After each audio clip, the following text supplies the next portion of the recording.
La première étape pour nous consiste à bobiner les fils sur des bobines très spéciales qui vont être mises sur nos machines.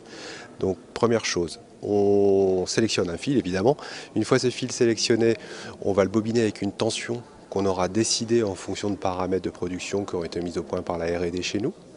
Une fois que ce fil est bobiné, on va les placer sur machine. Donc en fonction du diamètre de la corde que l'on va produire, on mettra entre 9 et 13 bobines. Ces 13 bobines, elles ont une particularité, c'est que chacune d'entre elles va être imprégnée d'une résine polyuréthane. Donc on parle d'imprégnation à cœur parce que vraiment chacune des fibres va être imprégnée.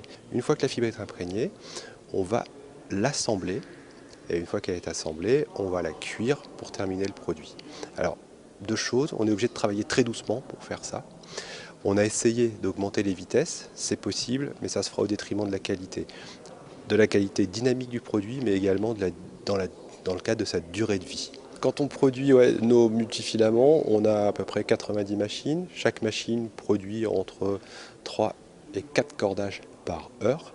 Donc ça fait qu'en fin d'année, malgré tout, on arrive à sortir à peu près un peu moins de 2 millions de cordages multifilaments.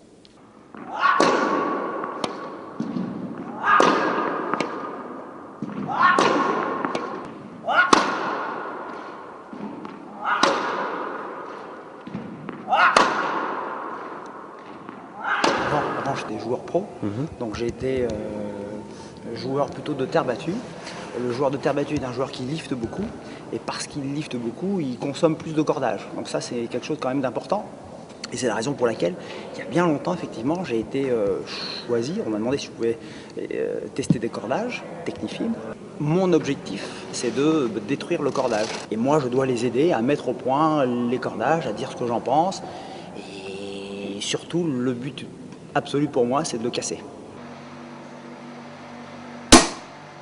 Il y a 20 ans, c'était la raquette qui fournissait le contrôle, parce qu'elle était relativement flexible, et c'est le cordage qui fournissait la puissance. En 20 ans, tout s'est renversé. C'est le cadre maintenant qui fournit le maximum de puissance. Pourquoi? Parce que la raquette est devenue très rigide, donc très puissante, elle ne bouge pas à l'impact, et c'est le cordage qui doit effectivement apporter le contrôle de la balle. Parce qu'en tennis, ce qui compte, c'est la puissance maîtrisée. Et c'est en ce sens-là que maintenant, la plupart des joueurs qui ont une grosse puissance physique, une très bonne technique et des raquettes qui sont extrêmement rigides doivent maîtriser, moduler leur puissance par l'intérieur du cordage.